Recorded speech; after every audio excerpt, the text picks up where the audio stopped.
Assalamualaikum, apa kabar Sobat Leo? Terima kasih sudah klik video ini. Semoga kalian senantiasa diberi kesehatan dan kebahagiaan ya. Oke, sekarang kita akan berpetualang bersama sebuah alur cerita film seru berjudul Just Call Me Nobody.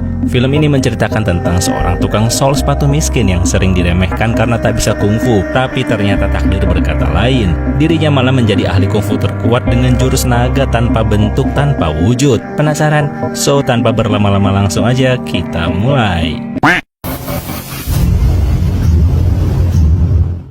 Film diawali dengan sebuah keluarga kecil di mana sang ayah sedang berpamitan dengan anak bayinya untuk pergi bertempur ke medan perang demi tugas negara. Beberapa tahun kemudian, pertempuran panjang telah berlalu hingga sang anak yang bernama Wuji kini hidup berdua dengan ibunya.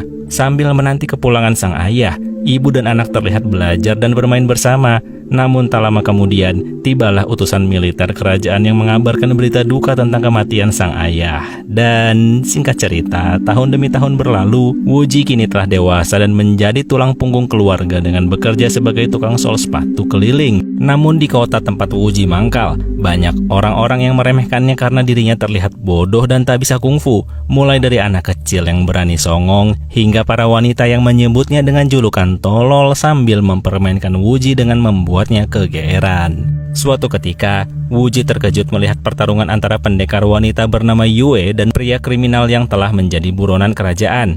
Tanpa disangka, sang wanita terpeleset karena sepatunya rusak dan saat hampir terbunuh, Wuji tanpa pikir panjang melempar sepatunya dan tentu dalam waktu singkat, Wuji pun dibanting dengan mudah. Walaupun lemah, Wuji tetap menantang si penjahat dan mengaku kalau dirinya berasal dari perguruan pedang naga yang terkenal dengan jurus pedang terbang sambil bergaya, hingga pedang terlempar dan menancap di kaki si pendekar wanita. Dengan polos, Wuji langsung menarik lagi pedang tersebut, sementara si penjahat datang menerjang. Namun dari arah belakang, tanpa diketahui ada yang membantu mereka hingga si penjahat terdorong lemas dan tertusuk oleh pedang yang dihunuskan oleh Wuji. Setelah itu, mereka berdua pun berpisah sambil Yue memberitahu jika ingin bertemu lagi, Wuji bisa datang ke Gunung Tai.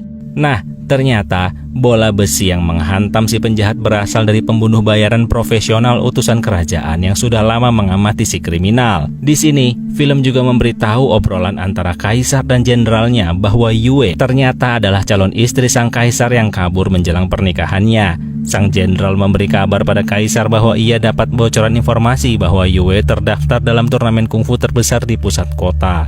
Ia pun akan mengatur bagaimanapun caranya, bahwa saat pemberian hadiah, kaisar akan jadi pemberi hadiah utama agar dapat kembali membawa pulang Yue ke istana. Malam hari itu, Wuji kepikiran oleh Yue yang mana baru pertama kali seorang perempuan yang menghargainya dan tak mengejek-ngejek kebodohannya. So, pagi harinya, Wuji pun berangkat dengan riang untuk menuju Gunung Tai. Ia pun harus naik perahu menyeberangi sungai yang luas sambil membawa buku kesukaannya alias buku silat walaupun dirinya sama sekali tak bakat kungfu. Nah, saat sedang asik membaca, ternyata di dalam kapal tersebut terdapat dua perampok yang ingin mengambil harta para penumpang. Mata perampok langsung tertuju pada Wuji yang terlihat bodoh.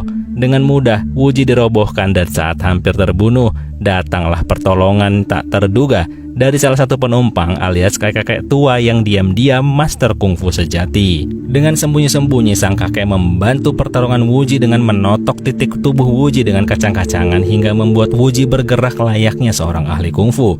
Kedua perampok akhirnya kabur, dan Wuji pun dengan polosnya hanya bisa bingung mengapa dirinya bisa seperti itu. Sang kakek dewa kungfu menenangkannya dengan memegang punggung Wuji yang tiba-tiba terbatuk. Tanpa diketahui, ternyata sang kakek memasukkan ilmu kungfu dan tenaga dalam lalu memberi Wuji sebuah buku yang setelah dilihat hanya berupa tulisan.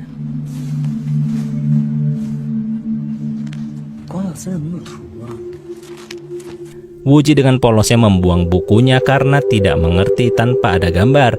Lalu, buku tersebut dipungut oleh orang lain yang langsung sumringah bahagia mendapatkan buku misterius tersebut. Singkat cerita, Wuji telah sampai di seberang pulau pada malam hari dan mencari tempat untuk bermalam di sebuah kuil tua. Di sana, ternyata ada siluman wanita yang sedang mencari mangsa. Wuji dengan hebatnya langsung berlari dengan cepat menyusuri hutan hingga akhirnya ia jatuh ke jurang lalu menimpa seorang ahli kungfu liar yang sedang berlatih. Dan singkat cerita, pagi pun tiba. Master kungfu liar ingin menguji kekuatan Wuji, tapi ternyata aura tenaga dalam Wuji menghempaskannya. Saat itu, ahli kungfu liar